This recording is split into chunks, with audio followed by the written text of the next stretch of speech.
వీళ్ళందరూ కూడా మహేష్ గారితో అయితే మీకు బ్లాక్ బస్టర్ హిట్ ఉంది అక్కడే, బ్లాక్ బస్టర్ ఫ్లాప్ ఉంది అక్కడే, అదే సంవత్సరంలో. పోకిరి, సైనికుడు అవును పక్కనే ఉంటాయి. పక్కనే ఉన్నాయి. అవును అవును. ఒక్కడు ఒక్కడు ఒక్కడి దగ్గర నుంచి అండి స్టార్ట్. ఒక్కడు, అతడు, పోకిరి. నాకు త్రివిక్రమ్ గారిని పరిచయం చేసింది మహేష్ గారే.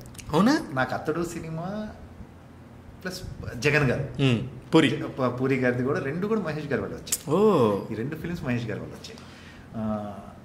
ఒక దాంట్లోనేమో ఒక యాక్టర్ని పెట్టి తీసేశారు ఎందుకు, some reasons, I don't know exactly what it is. అప్పుడు నేను ఆ క్యారెక్టర్ చేశాను అతల్లో. త్రివిక్రమ్ గారు అలా పరిచయం నాకు. మహేష్ గారు చెప్పారు యాక్చువల్గా పోకిరి రాజు చేయాలి, రాజు అన్న చేయాలి యాక్చువల్లీ. పోకిరి ఏమైందంటే అతడిలో కూడా చచ్చిపోతాడు కదా ట్రైన్లో, సో అదే అవుతుంది కదా అని చెప్పేసి పోకిరి ఏం లేదు ఒకటేలాగా ఉంటాయి ఇమీడియట్గా ఎందుకని చెప్పేసి నన్ను జగన్ గారి ఆఫీస్కి వెళ్ళటం, నేను కలవటం. ఫస్ట్ టైం జగన్ గారిని కలిసింది పోకిరినే.